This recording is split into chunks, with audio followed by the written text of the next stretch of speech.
Are you ready? Absolutely. Great. Not. I felt that I could be good in advertising. We just knew ad agency. We didn't know shit about media agency alag hota hai, digital agency alag. I mean, with technology and especially AI, But 6 and 7 figure numbers. Yeah. So hey guys, this is Mandal Bhari and this is my very first episode of the podcast, which I will name something. I've not named it yet, but here is the name. For our first episode, I've got my good friend and someone I had interviewed with, and since we've come a long way and now we are friends in music, strategy, thinking and whatnot. So welcome Abhimanyu. Thanks.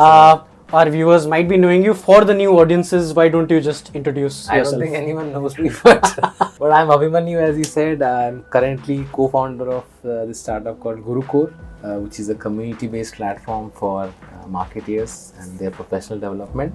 Before that, I was in the advertising and marketing industry, working out of Bombay, majorly for an agency called Experience Commerce. We worked with interesting brands like Lenovo, MRF, RCB, etc. And post that, I think just before the pandemic, I started Guruqore, and here we are. Yeah, I think the timing was impeccable because you made the switch before the pandemic happened. So before we go on to that story, tell us how you first got into advertising. I think after my graduation, I was working in Deloitte for a year, and at that time I just sort of hit a ceiling in terms of where I could go with that graduation. And then obviously at that time we had to do an MBA. And I was not really a good student, not great, I was average. With that average marks or whatever, where could I go? That's one way to look at it. But when I saw sort of Symbiosis Institute of Media and Communication, I saw their music outboard and I saw the studio and just sort of felt I should be here because I'm also like a very avid musician and a music producer. So I thought that's the place I have to go do an MBA. It's called Saha Manyu. Do give it a follow. Yeah, and then when I saw that there's an advertising sort of communication masters, which was sort of unheard of because most MBAs were like either in HR or you would do a business marketing MBA management or marketing, etc. Growing up as a child, I would always have these moments, and I was a huge cricket fan. I also played cricket national level, guys. You can't check me out now because I'm retired. I used to see these ads which used to come, which was very interesting, like the Fevicol ads, and then I used to recreate them in my mind of how it could be better. Just like a random exercise I had as a kid. And so I felt that I could be good in advertising, not knowing what I would be good in or anything, but I just thought, okay, this is a thing I may be interested in. It's funny because my story is also somewhat the same. I happen to be an engineer by graduation as well. I did an MBA in marketing where I developed a love for advertising. I'm not sure if it was the case with you, but we just knew ad agency. We didn't know shit about media agency alag hota hai, digital agency alag hota hai. We just knew ad agency. So I got an opportunity and it was a media agency in out of home.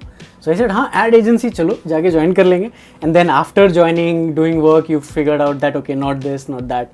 So I think most people in our age group maybe, where we did not really get into the industry knowing a lot about what we are getting into, we just loved ads. Would it be safe to say that you chose strategy planning as a role, or did it happen to you?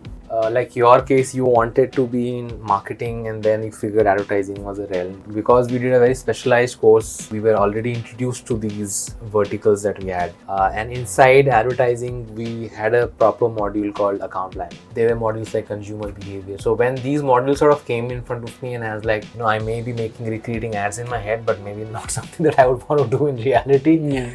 I felt that I was very, very closely, attached to this planning strategy role, and I felt consumer behavior was part of it. So all of this felt like sort of coming together. Yeah, I wanted to choose it. I don't know if it chose me. And at that time, it was not even that you could just get into strategy or get into planning because you wanted to. You had to do account management or, the operation was to sort of then get into. No, because I think the other part you mentioned about, having done some bit of execution, having done some servicing. Personally, in my experience, because even I started with a business development role, which was also servicing, also making decks, also cold calling and all of that, right? It kind of built the foundation for me to then choose something that I was really into. A lot of early career folks today don't really get strategy. I mean, people think इसके बाद ये करेंगे, इसके बाद ये करेंगे, that is your strategy. It's not. So how would you define strategy planning? This is like one of those questions I keep answering in my dreams maybe. But I think strategy is finding out the problem first. I think a lot of strategy starts with what the problem really is. We used to say back in the days, the bigger the problem, the better your strategy can be. And then once you have that problem, how do you like go from A to be given the resources that we have, keeping a long-term view in mind, obviously. This is from my experience of having been in digital agencies, one which we've shared, it's Dentsu, WATConsult, and later I've been a part of more traditional agencies. I've observed that there is this different approach that planners take when it comes to traditional planning versus digital planning. What are your thoughts on that? Is brand planning and digital planning different? Are they congruent? Are they parallel, or is there an intersection? I think in today's day there is no other way but to have an intersection. The lines are very blurred right now. I think back in the days 2017-16 there was a very strong distinction that there was, because nobody actually understand what digital planning is. Like, Right. Digital planning would actually mean digital media planning. Right. Which is not what digital planning is. But digital planning was how would you be an account planner in a digital world, Right. which is sort of understanding how the consumer behaves on digital, how to leverage the data that you're getting, out of analytics, out of social footprints that people are leaving behind, and then devising a sort of conscious strategy to make sure that you are able to deliver your message and your value proposition to the customers. A lot of platform nuances, tools, data, understanding how the consumer is behaving in these platforms. So at that point of time it was distinct, but the digital planners had to be both. I think it's more today, with technology and especially AI coming into the play, now I think it is more important for people to get a larger perspective of what they have to do, not just saying I will do this on digital, but what the brand requires. And I think we are slowly moving towards that. You chose to move from a full-time job to entrepreneurship. So what made you take that jump? What was the trigger, if any? What's the journey been so like? I know personally that there have been a few set of pivots that the company's taken.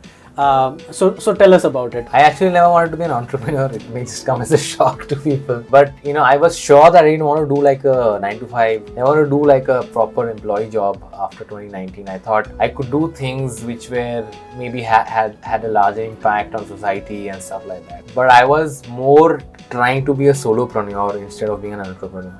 When I started out, I was trying to do YouTube videos like how you were doing. I was making music, so I was like trying to take that a little more seriously. I was trying to give myself a break and become like a solo person who does his own job and earns his own money and does that hippie life. Then my brother came into the picture. He was the larger trigger behind doing Guruqore. He was like, okay, he also lost his job actually during COVID. After like 13-14 years of being loyal to a consulting firm, he was given the pink slip.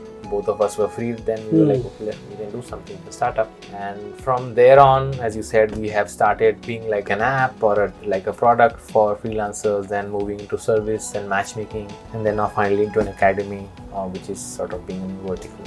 I have a rapid fire for you, Abhimanyu. Are you ready? Absolutely. Great. Not. You know the rules. You have to answer quickly without thinking much. Better brand, Apple or Nike? Nike. Who would you hire in your team, specialist or generalist? Generalist first. You can spend time only on one social media platform for the next 5 years, Instagram or LinkedIn? Instagram any day.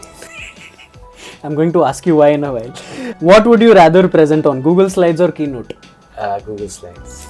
Canva, underrated or overrated? Canva is properly rated right now. If you want to ask, like, it's underrated. Like, it can get loads of shit done now. People who know how to use it can get shit done. With the AI integration that's happened recently, I have been using it for pretty much everything. And I think it gets a lot of hate from design elitists who are like, oh, you can't make a design on Canva. I'm like, हाँ, ठीक है, तुम बनाओ उस पे. That's all right. One famous marketing personality you would like to meet? Seth Godin. That's the next question. Famous marketing book. Favorite marketing book. Favorite marketing book is still, I think, Kotler. For me, marketing books are more about psychology. And I think I have a lot of Malcolm Gladwell collections that I used to read, which are a lot more about psychology and pop psychology and how things happen. So I think something from Malcolm Gladwell we can take. Outliers. Favorite non-marketing book? There will be a recency bias in this if I tell you. Green Lights by famous actor from Matthew McConaughey. Interstellar. So tell me about this thing. When I asked Apple or Nike, what makes you immediately think Nike first? I think Nike's behavior in terms of communication is more consistent with their brand identity and the brand they would have made. Right now, I think Apple is sort of getting all over the place, and this is just right now. Recently. Because I think Nike still does what it stands for, the aggression, the motivation that it needs to spark. I think Apple sort of have gone away from their initial, the whole creator-led thing. The creator archetype. Right. To now being everyone, because now I think everyone uses Apple and they figured that it's just about a status, and now everyone is a creator, so you can't even say who's a creator. True. I mean, most of us producers or into music, we got a Mac specifically because of that creator thing, because it gives you that kind of power. Coming to the question about the social media platform, why Instagram over LinkedIn? Like being a solopreneur. Like I think Instagram, in a way, there are influencers. They are true to what they're doing. If someone's like a hilarious person, they're not covering themselves up in some sort of like shadow that in LinkedIn there's a lot of what 6 and 7 figure numbers. Yeah, I mean a lot of signaling which is I don't like. And you can easily be behind a laptop and type shit out and not actually be that at all. While on Instagram, you really need to be a lot more fearless and come out and talk to people. And so I think people are more authentic. And even if they're influencers, even if they are we call them kachra, they know that and they are all about it. It's one of the worst places because I think in LinkedIn you are incentivized to show that you are, you have some sort of status. Correct. Because once you show that you have some status, you will maybe have some jobs that come to you or people will connect to you, right? Instagram is like, okay, you have a friend circle also, and there are other people who will follow you just because you are you. It's all right. Yeah. I would therefore be any day be on Instagram than on LinkedIn. Do you agree with Abhimanyu? Tell me in the comments. I think that's pretty much it. So thank you for joining me, and we'll see you in the next episode.